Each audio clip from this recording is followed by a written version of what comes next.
Welcome to Albion TV presents the AO Daily Show, your source of real news in an unreal world, keeping you up to date on the latest news, events, and the great community of Albion Online. Today is Friday, the 17th of April, 2020, and I am your host, Shozen, and joining me today, as always, is my co-host, Bogul.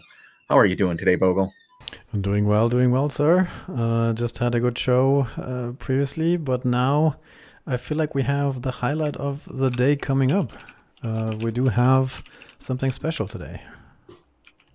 Yeah, we have an interview today with the Bearded Gamer.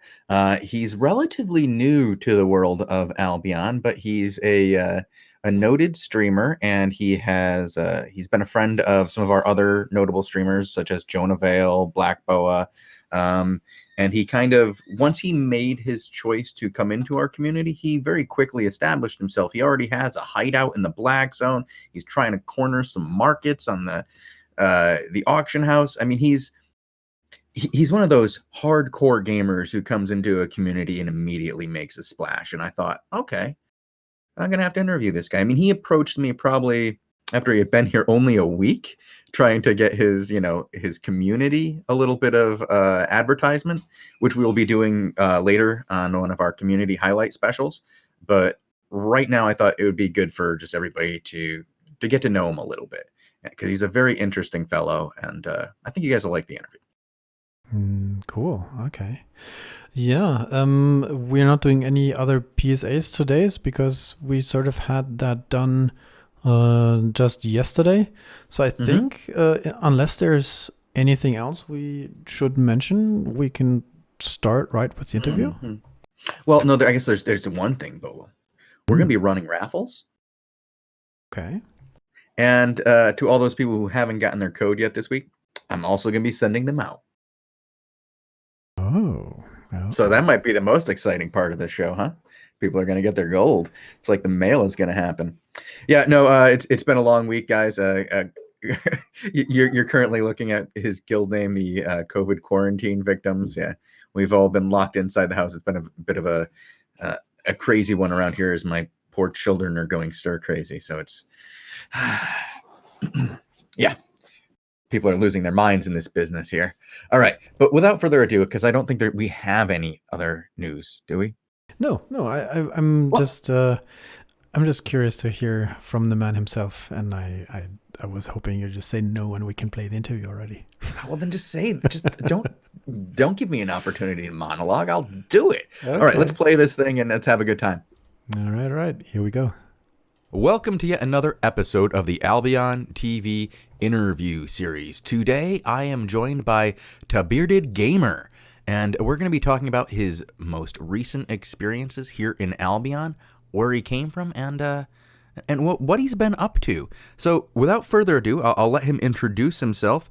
Why don't you tell us a little bit about yourself, the Bearded Gamer, and tell us first, I guess, where did you even get that name? First off, thank you for having me, Shozen. I'm glad to be here. This is going to be fun. Hopefully we go to some interesting places. My name, people all the time joke and make fun of me. Hey, why don't you spell the right in your name? Why is it not the Bearded Gamer? Why is it Tehbeardegamer? And they, make fun of me and poke fun.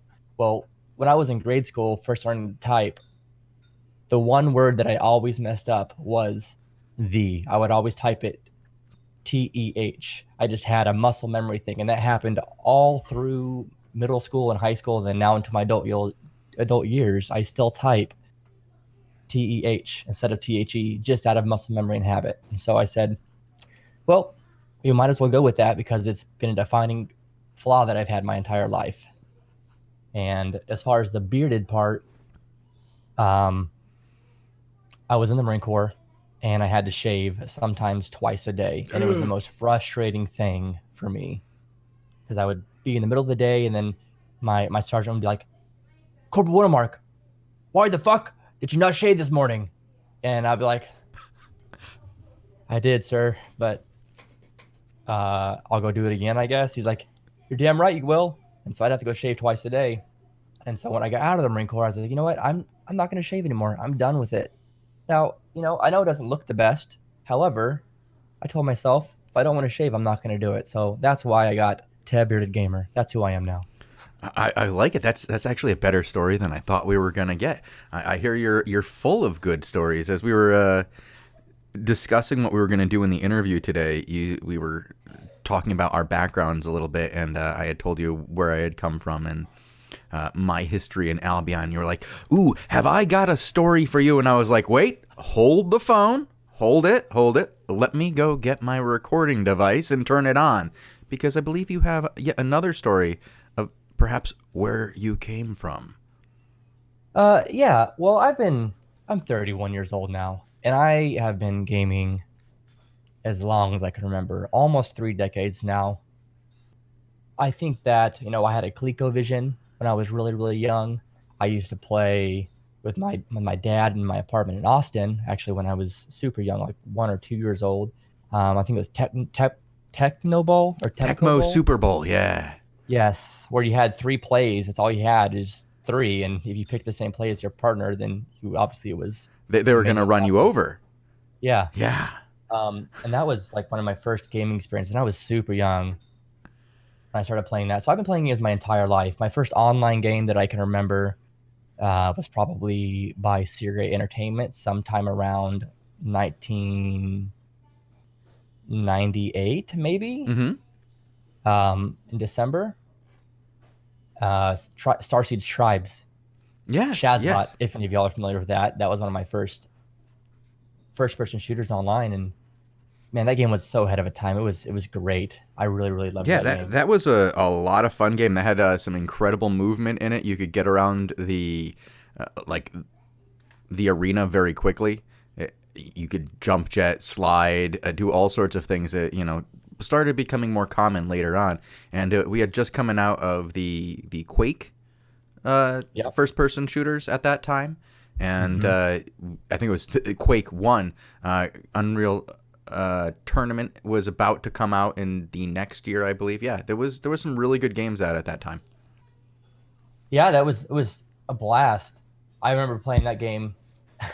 It was funny because back then we had dial up, Mm-hmm. and I would wake up and I would either be trying to get onto Tribes or RuneScape early in the morning, and I was super young, and our computer was in the family room, which was right next to my parents' bedroom. And I would go out and I would take pillows and put it around the computer case because of the ding, ding, ding, ding, ding, ding, ding, ding, connecting to the internet. Because I knew that if they woke up, Wah. Yeah. Oh yeah, the yes, greatest noises ever. And for some reason, they decided that you needed to hear those noises.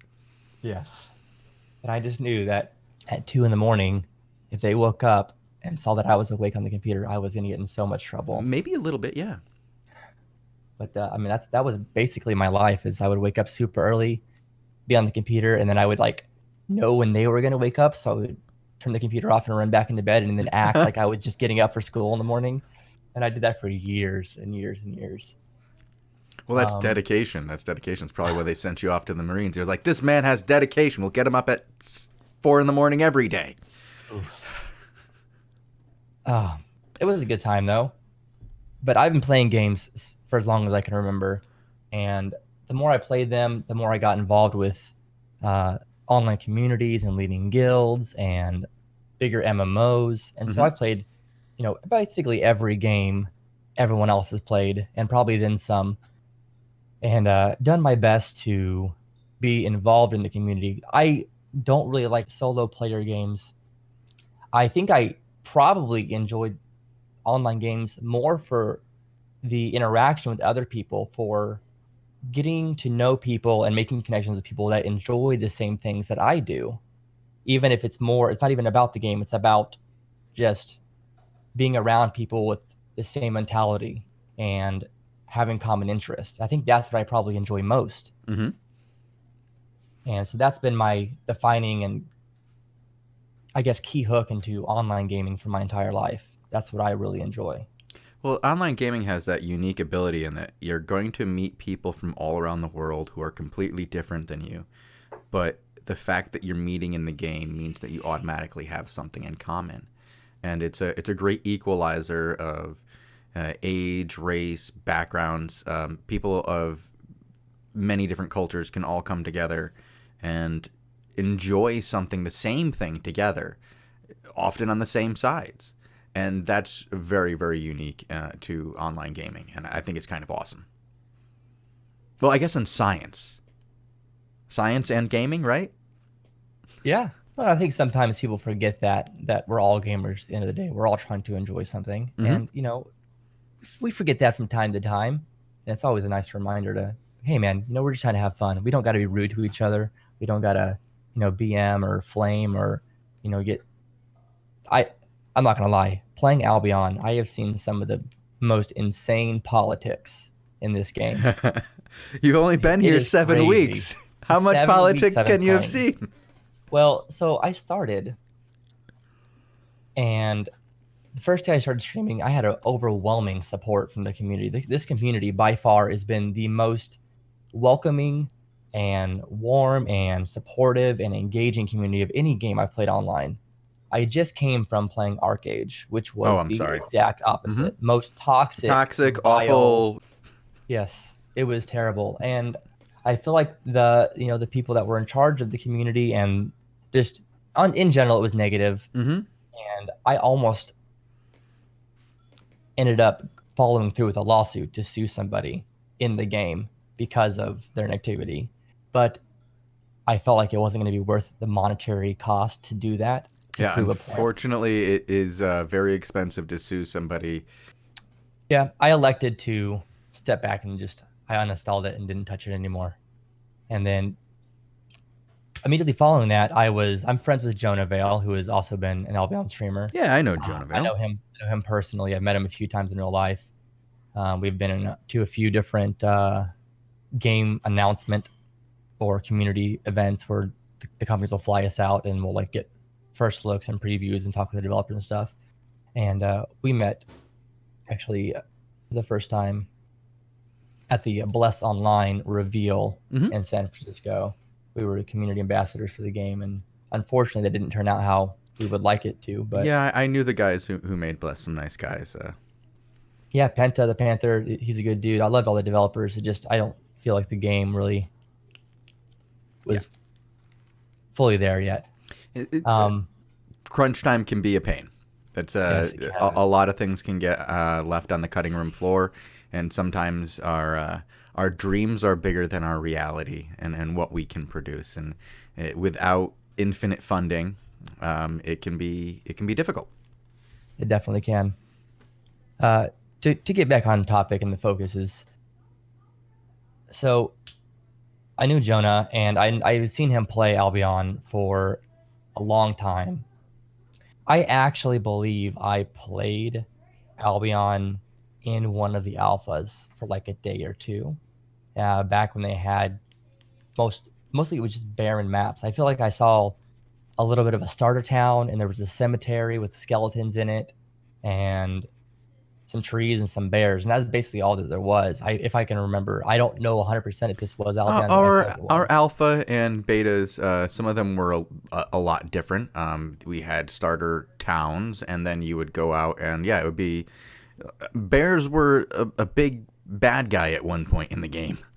They were brutal. Yeah, I think that I played it for 1 or 2 days, and I was just like, man, this seems like an interesting concept. But I never really followed up with it, or I got sidetracked with another game. And then when Albion released, I was like, man, I really feel like I should play this, but I don't know. I don't know if I'm really going to be into full loop PvP. I don't know if this is my kind of game. And I have another friend's like, dude, we already checked that game out.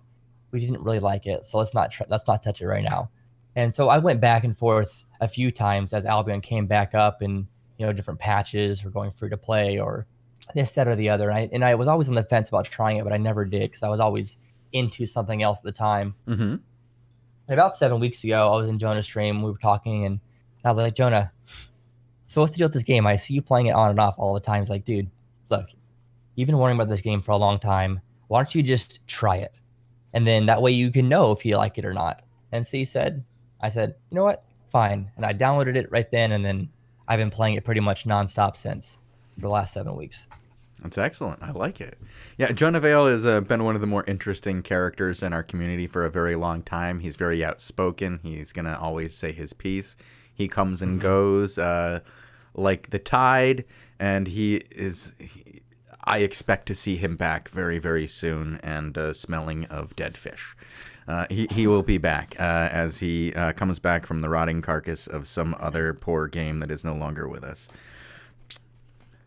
Peace. It tends to happen with him. Yeah, I know. I love Jonah Vale. We have a great time. One of my favorite events of all time in Albion history was a Twitch event where we watched a video, a VOD of Jonah Vale watching a video of a player leaving the community.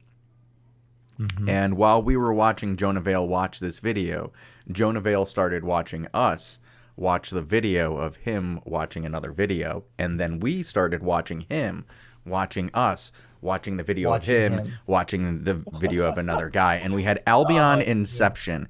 And if you can ever find that, the Daddy Varian clips are classic. I'll have to look that up. That is a very interesting loop. Yeah, we had quite the group of people hanging out on the stream that day and watching that video with us. It was quite the reveal. I don't want to. It's like Tiger King before Tiger King. Okay. Okay. Yeah, but it's like Albion's version of Tiger King. So you said you started playing this because you watched Jonah Vale. We had our little sidetracked conversation about him. Tell us more about what you've done since you've been here. You said 7 weeks and you've been dealing with politics already? Like, how can a player who's only been here for 7 weeks, what kind of political problems can you have? What could possibly happen to such a noob? All right, so I was welcomed in to the community first and foremost by Hail Hydro, who is a part of BA. I don't know if you know him personally, but he hopped on my stream. He's like, hey, man, if you're new, you're more than welcome to play alongside us, and I can kind of teach you the ropes and help you out a little bit. So he invited me like on my very first day, and I joined his alt guild, which was called like Wu-Tang Financial, I think, or some weird name. And so it was just me in that level fantastic. 1 guild by myself. Wu-Tang Financial. And I was by myself in there, but I had access to like the BA main hideout, and I could play with them.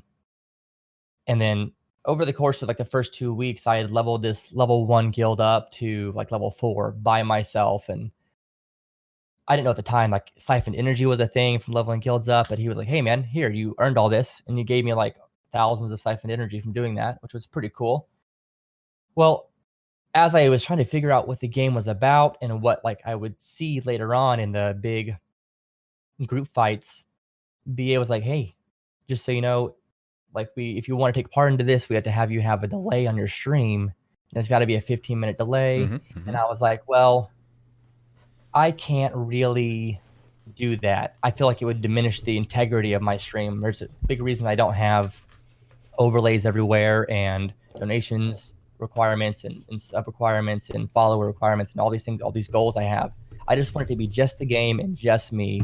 And my big priority is just interacting with the people in near as real time as possible. And so I didn't want to put a delay on my stream so I could do content in the game. So I elected to leave this glorious Blue Army, who have been so nice to me, and taking advantage of all their stuff to start my own guild, so I didn't have to worry about that. So the politics comes into play here.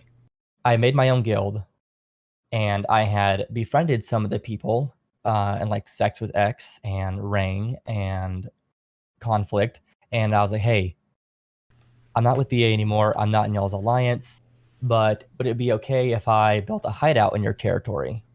And Rain said, yeah, you know what? You can build a hideout here.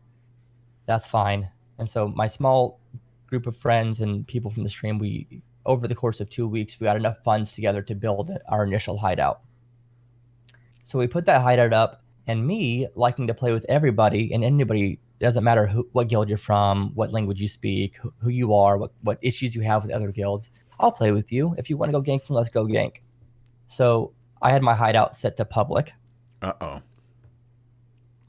Just because I didn't want to go through and manually add every single person that was playing with me. So everyone could come in, and I was like, just as long as y'all don't gank people in this area and then use my hideout, we should be okay. Well, that's not what happened. Nope. I guess this big, long feud from Limhurst has transferred into Fort Sterling now between Rang and Unparalleled. And I don't know the exact history behind it or what's going on, but essentially, I think Rang moved from Limhurst. They are now friends with BA, and they live in their territories and have their own territories there. And Unparalleled has been roaming all the other Black Zone portals. Well, I was playing with Unparalleled. We were going out ganking, but they're enemies with, or unfriendly towards Rang, who I am also friends with, and I'm living in their territory. Well, Unparalleled was going around killing all of their alliance members, and then they happened to run into my territory where I had my hideout, and then run into my hideout to store all their gear because it was public. After they had just killed all the alliance members that were in the surrounding areas. And so it just happened to be at that exact time, wartime in the zone. So Del Negro, he hits my hideout from our small guys. We've just built it literally like a day before, and he's like, I have getting 15 PMs from people from different guilds and alliances. People would DMing me on Discord like, what's going on? Why are you letting these guys use your hideout? Why is it set to public? They're killing our members, and I thought you were supposed to be friends with us. And it's just this big, long mess between all these other guilds that have histories. And then I'm just like the small dude here who knows nothing and knows none of this history. You're the streamer who got meta played. It's crazy, dude. It's so crazy. Thankfully, I was able to, they did hit our hideout. They didn't destroy it. And I was able to work things out. And now it's no longer public. Well, yeah. But I was like, man, I feel so bad for us because we spent 2 weeks for our guild to make 10 million silver so we could pay for it. Well, thank God Rang was willing to be friendly about that because, letting people come in and hang out and then gank the people who own the territory, that's a big no-no. That's a political faux pas, if you will. If you were, and I'm not saying this is what happened with Unparalleled, but we're going to say that the relationship with Rang predates the Bearded Gamer. Are we saying that? Are you? Would you say that? Because I'm, from what I understand, the Rang Unparalleled feud goes back a little while. Oh yes.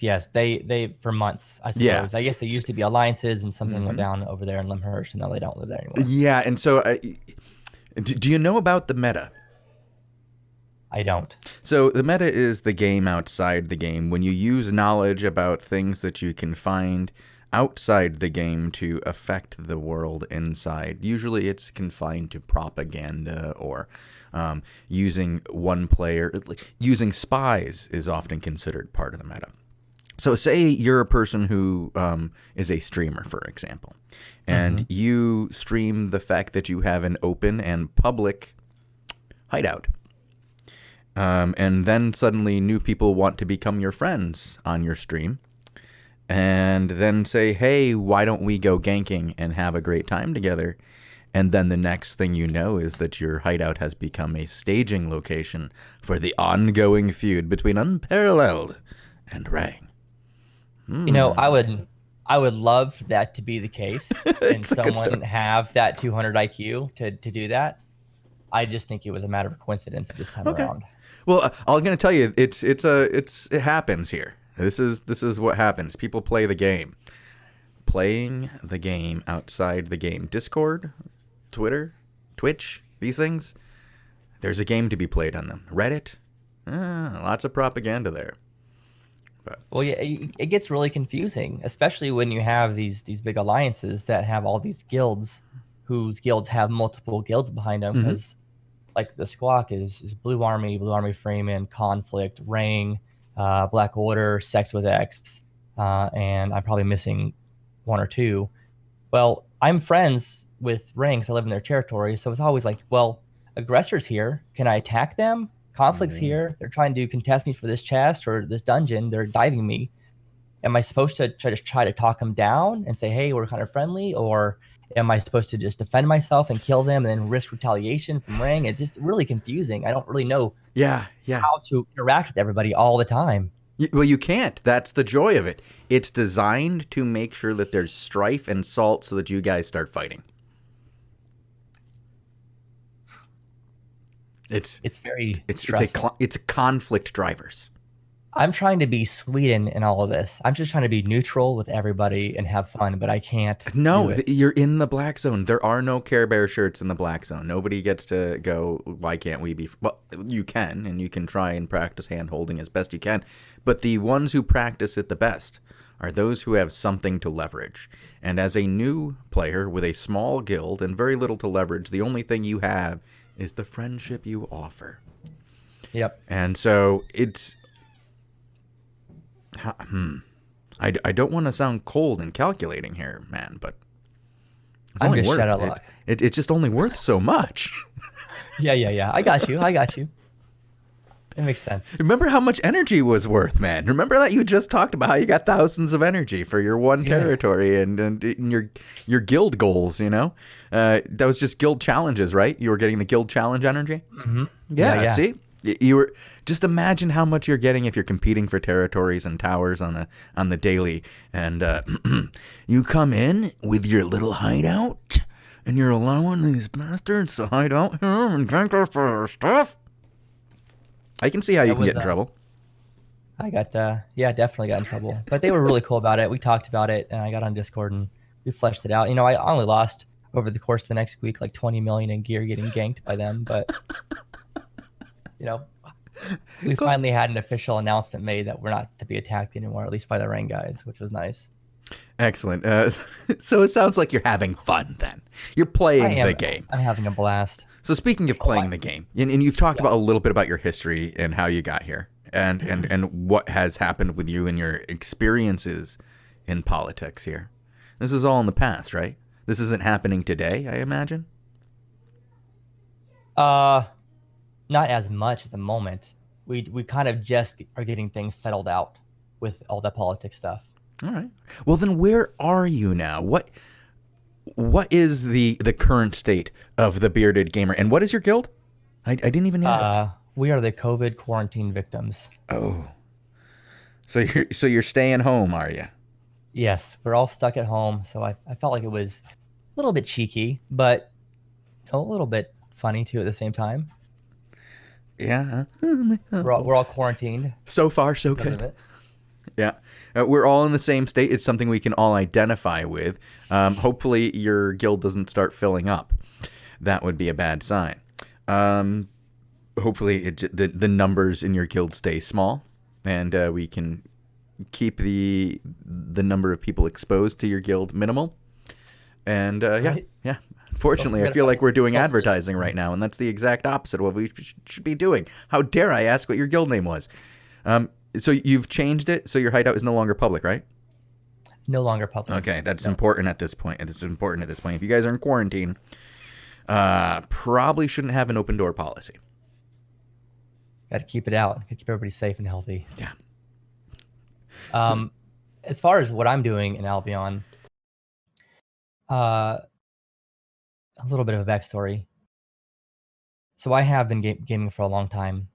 My primary goal, or one of my most fun things to do in online gaming, has been to do what people have referred to, or I refer to as market PvP. I like to try to control auction houses and control market prices.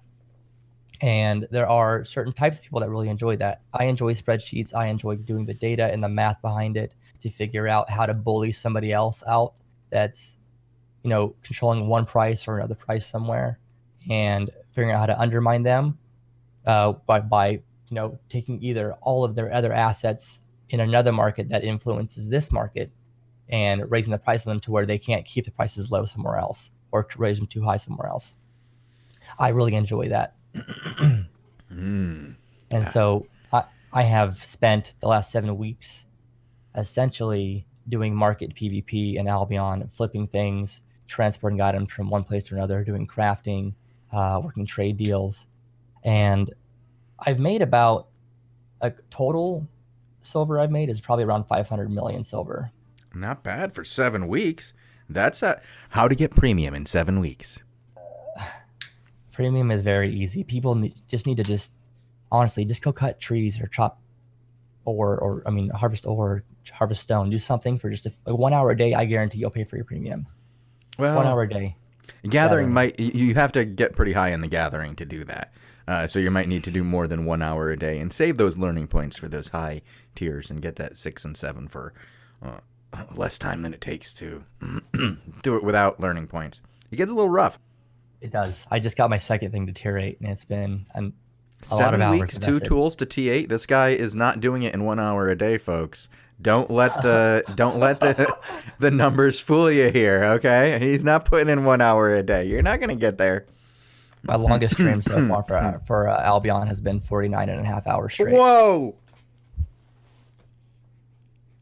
Probably overkill. It was, I slept like a baby the next day. 49 and a half? 49 and a half? Well, it started off as a 24-hour stream, and then it kind of went into every sub that subbed. Was it? I added an hour. I think I ran into that. I ran into you saying you were never going to do that again. Was that on Twitter? My eyes. My eyes hurt so bad. They were not swollen, but they were physically sore. Like I had DOMS, delayed onset muscle soreness in my eyes from like lifting weights too much. But my eyes they just hurt so bad for the next 2 days. That's too much, man. Yeah, now I understand because I think I read I like the 24-hour streams, but adding another hour for every sub is too much. I can't do these marathon streams anymore, or something like that on Twitter. And I was like, what's going on here, man? Yeah, 49 and a half hours? That's too much. It was nuts. It was insane. It was a good time though. We had a lot of questions were answered, and a lot of friends were made. It was a good time. Wow. I'm just getting too old for it, I think. No, I think everybody's too old for a 49 and a half hour stream. Healthy habits when streaming, folks. 4 hours. 8 hours if you're crazy. But it's not about the quantity, folks. It's about the quality of your stream. Don't overdo it. You'll kill yourself. You'll ruin your eyes. I agree. Remember that everybody needs to sleep. Sleep is your friend. Just like I used to say for those GVGers who would show up to every GVG at every time, sleep is your friend. You can go without the game for a little while. Just come back tomorrow. Yeah, I'm not promoting extended gameplay like that. You got to make sure you eat, drink water, get up, move around, exercise, take care of yourself. Well, you also should remind everybody you are a Marine. You've been exposed to this type of behavior before. Against your will. I was in the Marine Corps for 6 years, yes, and on 4 deployments. I fought in OIF and OEF. Well, thank you for your service. I appreciate it. I guess. Well, hey. I don't really... It's just something... I joined when I was 17. Mm-hmm. I didn't want to go to college, so the week after I graduated high school, I went to the Marine Corps, and that's what I did. So I don't really know. I know. I think that a lot of people sometimes give us too much credit, and sometimes people don't give us enough, but I don't know. It was just a job for me, and it's something that I didn't want to go to college, and so it filled my time. Well, I appreciate the support. Thank you. Well, this is how I put it. I don't want to do it, so I'm glad somebody else is out there doing it for me. That's a very healthy, respectful way to see it, for sure. But so you were exposed to long periods of sleep deprivation against your will, where people said, no, 1 more hour. And so this is a common occurrence for you. So getting paid for it for each individual who said stay up for an extra hour is probably a lot better than knowing you're going to get paid the exact same amount no matter how much you sleep. So yeah. I got used to it in the military for sure. Yeah. Well, that will do it. Absolutely. So what does the future hold for the Bearded Gamer in Albion? It doesn't sound like any more 48-hour long streams. So my goal is to really, I know there's a large influx of new players coming to the game, and being a new player myself, I have, either learned or am still learning all the things they're about to need to know or want to know. So I plan on starting a probably twice a week upload on YouTube for tutorial guides, for updated tutorial guides, because I feel like we're kind of missing out on that a little bit in the community. Mm-hmm. But also just trying to promote the guild to get as many people in there as possible to help as many people as possible. We've already discussed this. The whole idea behind quarantine is to not get people involved. We are a level 4 clean zone in the hideout out there, so it's completely COVID free. Yeah, you're in a T4 black zone? We're in tier 5 black zone. I was going to say, I'm confused here. I was gonna say like they have levels of clean rooms or something. Oh, like okay. That's so above that one went above my head. So you're super sterile. Okay, all right. Yeah, we're clear. We're good to go. All right, using the radiation and everything to keep it clear. All right, I like that. Blinding lights. I just want to foster the community. The community has been very welcome to me. I just want to give back to the community and help as many people as possible. Mm-hmm. And then I'm gonna start taking over the cartel in the cities eventually. So do you know of Vasort? You were a member of Blue Army. You're talking about somebody who came in, in a short period of time and took over the cartels and took over the markets. You should talk to Vasort, the person who is currently responsible for the naming rights of Blue Army and changed their alliance to Armor and Articulo Mortis. He did that by taking over the markets. And he's very willing to talk about it because he no longer does it. And he will probably share his secrets with you. Though the first thing he'll tell you to do is, what you want to do is get your employees to make you a bunch of spreadsheets.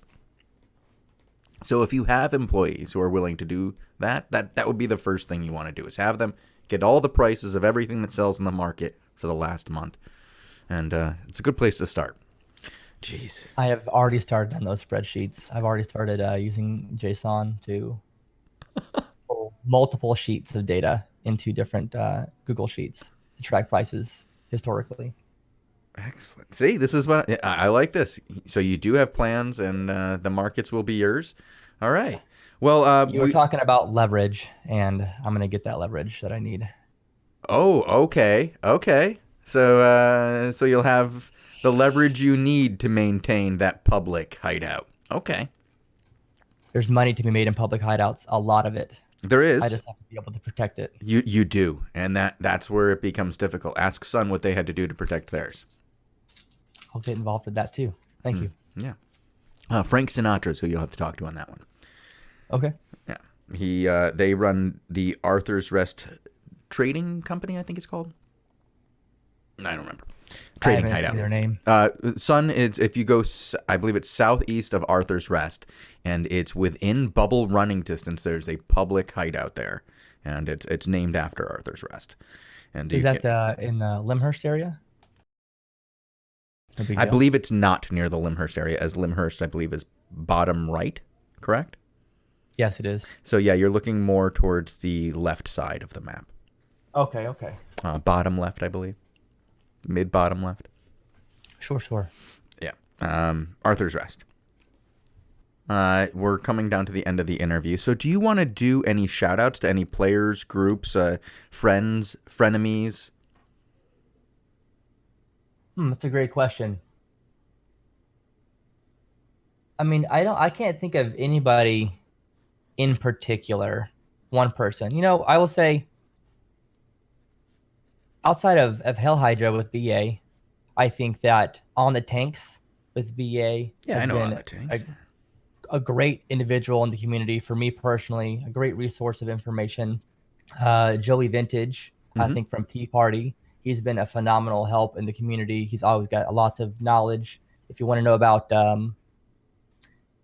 Guild Islands and managing several hundreds of laborers, talk to that guy. He does it all every day. WoW from the Fricks Guild. He took some interest in me when I started playing, helped me get some gear sets, taught me some information. I don't want to name people then forget somebody that I should probably be naming.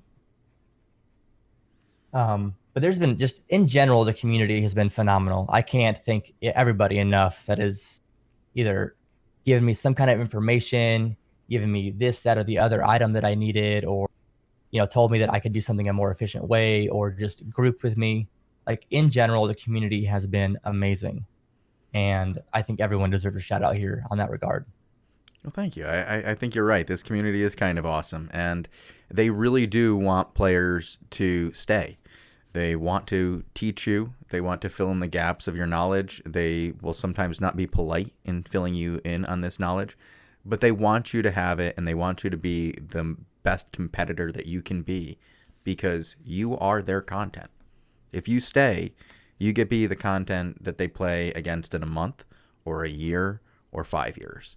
And a lot of our players understand that the best resource in this game is another player, because they make the content, whether it's somebody who's in your alliance or outside of it. You want everybody to stay because they make the game better for you.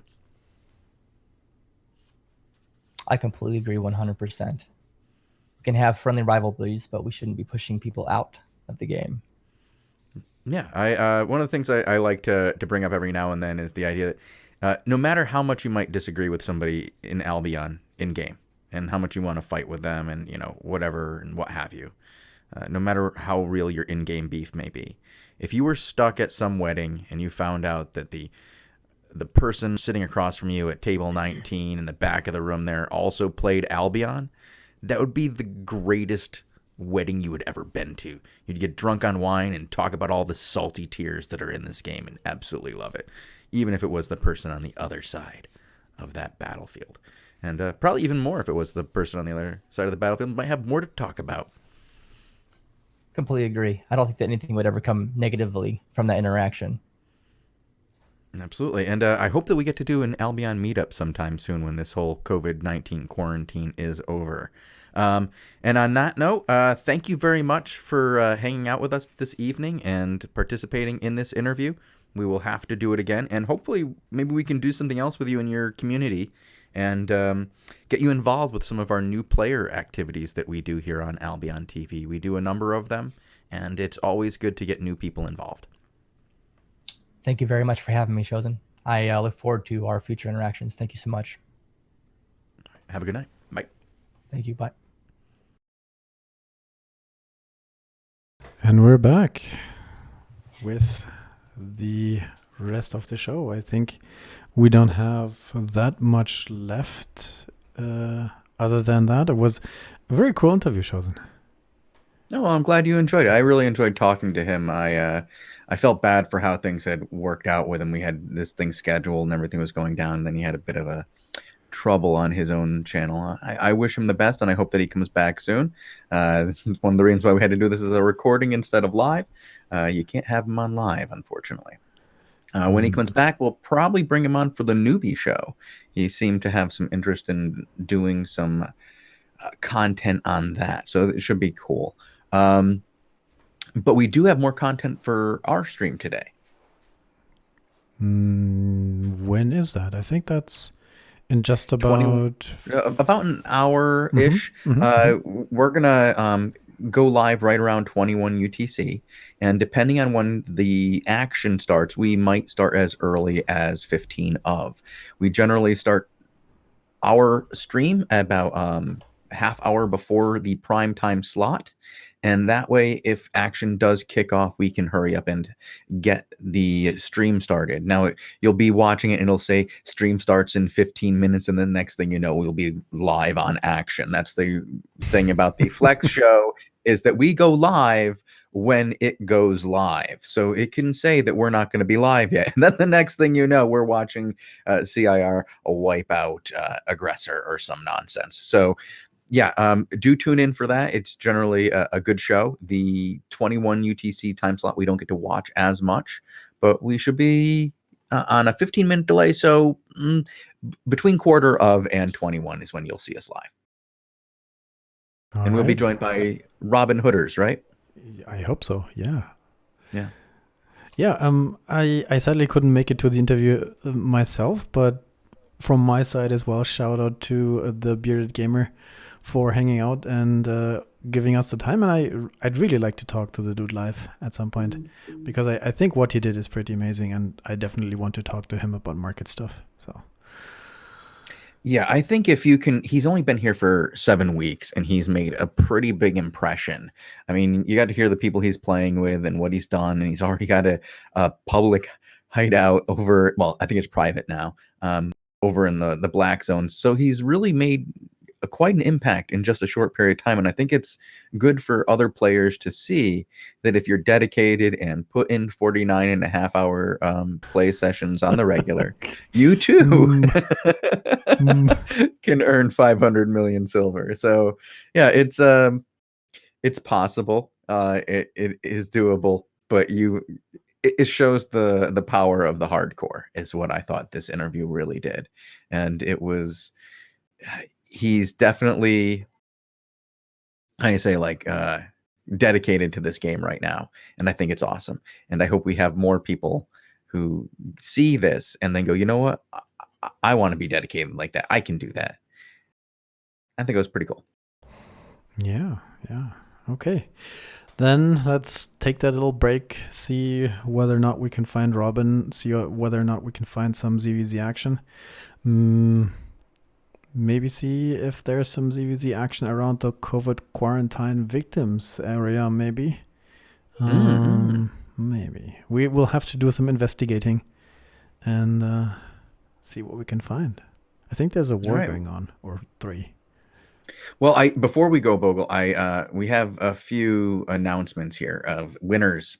Oh. And I hope that some of them claim their prize, because right now we have 2 people who I just gave gold codes to earlier today who've won for a second time. Really? And yeah, and they're the only ones who've responded from this interview's like raffles. So we have, wow. I'm just gonna announce it in chat, Bogle, and give you read this one. The GIOXII one? Yeah. Pronounce that. Gyoshi. Yeah, that's what. Yeah, Yoshi. Geo13 chat. All right. Thank you. Oh. Jeez. Roman numerals, Really? the thing. Yeah. Yeah. Okay. And here I was thinking it was like Chinese or something. Oh man. I'm gonna have you read it. I tried to give it a Chinese spin, but it.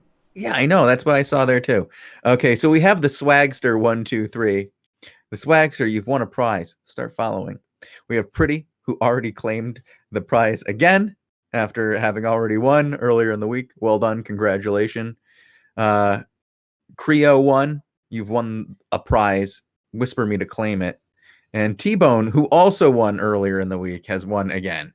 I'm glad to see that we have repeat viewers. That makes me feel good about it. I mean, can't be a bad show. People keep showing up every week, watching again and again. Right? I mean, but when we have regular streams where we give away gold codes, that's a good reason to watch. Other than just learning about Albion news, the gossip, the guild things that are going on, the wars, the patches, the things that you might miss when you're just trying to gang people, like the poor dudes from the Bearded Gamer guys, I suppose. Fun Stealer says I haven't done his ideas for the show yet. It's true. We need to do some of Fun Stealer's ideas. He has some good ones. One of the things that I do want to do with the show soon is have an Albion quiz show, and I would like to have Fun Stealer on as a contestant. And if you're a notable in the community and you would like to be on the quiz show, please let me know, and we'll try to get you on. And yes, if you don't know anything, it's even better that you would be on the show. So we have Exxon Fang, our resident hole expert, Fun Stealer, the funnest guy you know. Let's see who else we can get on here. It should be a good time. All right. Thank you guys for watching, and we will be back very soon with the ZVZ show. I hope you really enjoyed the interview. If you... Oh, so you know what other interview people should watch? Because I know they didn't watch it yet, Bogle. Part 2 of the Robin Henkes interview. There's a part 2. Yes. Please go watch part 2. You know what? Put it on a rerun right now, Bogul. Right after the show. Fun Stealer will watch it. We have two people who want to see it right now. We'll do that right now for everybody. Part 2 of the interview. All right. Thank you guys for tuning in. We'll be back in about an hour.